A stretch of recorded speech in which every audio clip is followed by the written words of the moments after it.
الرحمن الرحیم والصلاة والسلام علی رسولہ الکریم وعلی آلہ وصحبہ اجمعین۔ آج کی تلاوت میں قارون کا قصہ آیا تھا۔ قارون موسیٰ علیہ السلام کی قوم سے تھا۔ میں اس کی بات اس لیے سنانا چاہتا ہوں کہ اب مغفرت کے 10 دن چل رہے ہیں۔ اللہ معاف کرنے اور بخشش کرنے میں کتنا کریم ہے، کتنا زبردست ہے۔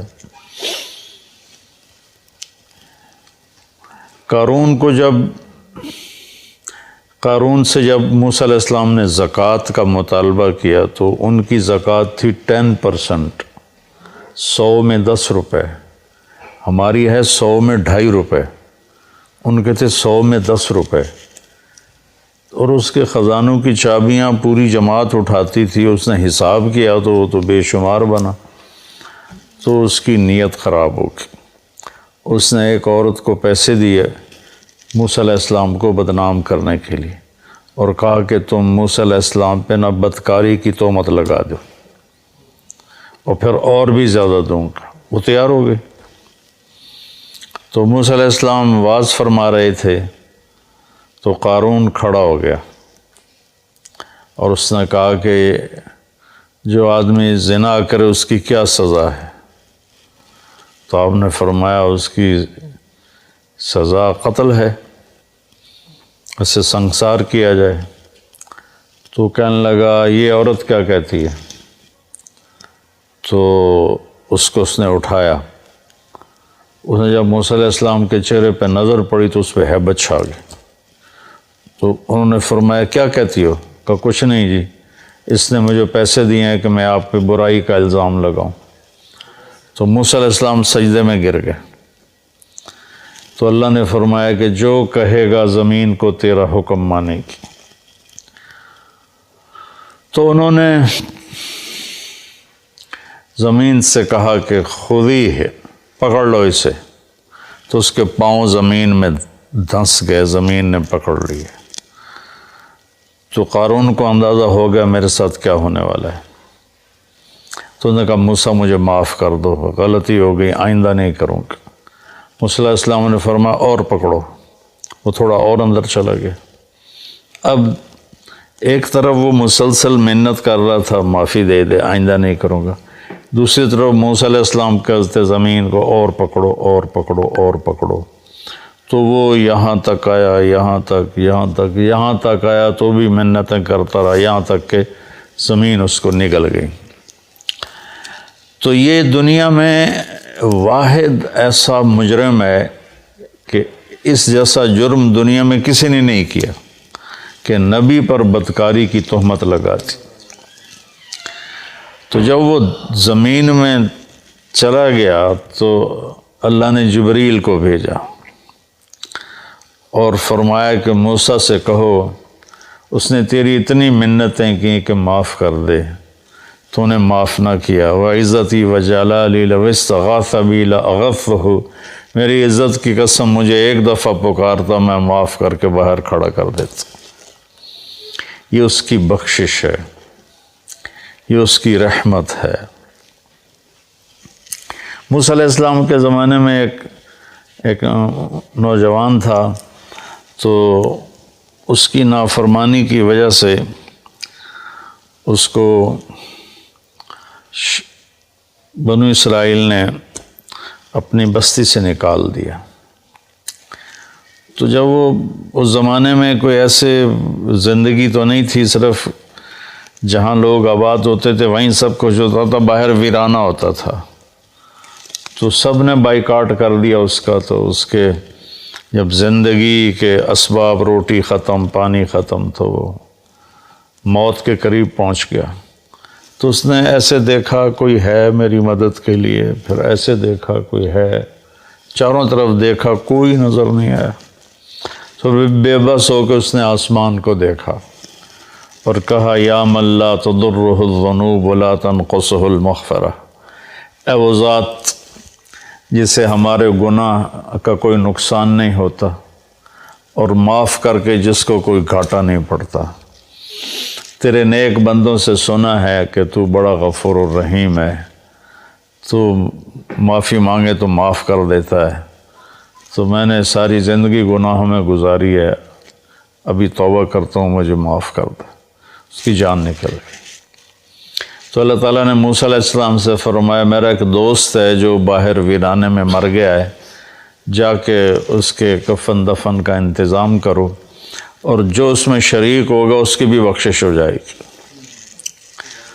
تو لوگ شارٹ کٹ ڈھونڈتے ہیں، سب بھاگ پڑے. آگے دیکھا تو وہ بدمعاش جس کو انہوں نے گاؤں سے نکالا تھا، شہر سے نکالا تھا، وہ حیران ہو کر کہنے لگے موسیٰ یہ تو وہی بدمعاش ہے جس کو ہم نے نکالا تھا، اس کی بدمعاشیوں کی وجہ سے. آپ کا رب کہہ رہا ہے جو اس کے دفن میں شریک ہوگا اس کی بخشش ہو جائے گی. جنازہ پہلی امتوں میں نہیں تھا، جنازہ اس امت کو ملا ہے. پہلی امتوں میں نماز جنازہ نہیں تھی، بس غسل، کفن، تدفین. اللہ نے ہمیں اپنے فضل سے یہ دولت نصیب فرمائی، اور اللہ کے نبی نے خوشخبری سنائی 40 آدمی کسی کے جنازے میں جمع ہو جائیں تو اللہ اس کی بخشش کر دیتا. تو یہ آپ کیا کہہ رہے ہو؟ تو موسیٰ علیہ السلام نے اللہ سے بات کہ تیرے بندے تو کہہ رہے ہیں بدمعاش ہے، تو آخی جانا میرا دوست ہے، ولی ہے، چکر کی. تو اللہ نے فرمایا جو یہ کہہ رہے ہیں ٹھیک کہہ رہے ہیں، یہ ایسا ہی تھا جیسے یہ کہہ رہے ہیں. لیکن جب اس پر موت آئی تو اس نے دائیں بائیں دیکھا اور کوئی مدد کے لیے نظر نہیں آیا. پھر اس نے جب میری طرف دیکھا تو مجھے شرم آئی کہ جس کی مدد کے لیے کوئی نہ ہو اور وہ مجھے پکارے اور میں پکار پہ لبیک نہ کہوں. موسیٰ اس نے اپنی بخشش مانگی، میری عزت کی قسم اس وقت پوری دنیا کے انسانوں کی بخشش مانگتا تو میں اس کی طفیل سب کو معاف کر دیتا. یہ اللہ کی مغفرت ہے. مغفرت کے بخشش کے 10 دن چل رہے ہیں کہ اللہ پاک کے بارگاہ میں رحمت سبقت غضبی، عرش کے اوپر لکھا ہوا ان رحمتی سبقت غضبی، میری رحمت میرے غصے سے آگے ہے. قرآن کی ایک آیت ہے نبئ عبادی انی انا الغفور الرحیم وان عذابی هو العذاب العلیم. میرے بندوں کو بتاؤ کہ میں بہت غفور الرحیم ہوں اور میرا عذاب بہت دردناک عذاب ہے. اردو ترجمے میں آپ کو دونوں طرف کی خبر برابر نظر آئے گی، لیکن یہ ایسے ہے، ایسے رحمت کی خبر اس کا وزن یہاں آ رہا ہے اور اس کے مقابلے میں پکڑ کی خبر کا وزن یہاں چلا جا رہا ہے. یہ دونوں برابر نہیں ہیں، یہ ایسے ہیں. اب ہم اس کو تھوڑا تھوڑا کریدتے ہیں. 90 میرے بندوں کو بار بار بتاؤ. 90 اذن باب تفعیل میں تکرار ہوتا ہے، تو اللہ تعالیٰ یہ کہتا اخبر میرے بندوں کو بتاؤ تو ہو جاتی بات. اخبر کی وجہ 90 بار بار سنا ان کو، یہ مجھ سے ڈرے ہوئے ان کو بار بار سنا. جیسے اذن بار اذان جو کہ بار بار ہوتی ہے تو اذن فی الناس بالحج یاتوک رجالا اذان من اللہ ورسولہ. تو اس پیٹرن پر جو لفظ آتا ہے اس کے اندر تکرار کا مطلب داخل ہوتا ہے. تو میرا اللہ اپنے حبیب سے کہہ رہا ہے بار بار سنا میرے محبوب، بار بار سنا. آگے اللہ کہتا اخبر الناس لوگوں کو بتاؤ، یا چلو اگر خاص کرتا تو اخبر الذین آمنوا ایمان والوں کو خبردار کر دو، خبر دے دو. 90 کی خوبصورتی الگ ہے، عبادی کی الگ ہے. اللہ نے پوری دنیا کے مشرق مسلم سب کو کہا میرے بندے ہیں، اور کہا میرے بندے ہیں. میرے میں کتنی محبت، میرا لال، میرا بچہ، میرا بیٹا.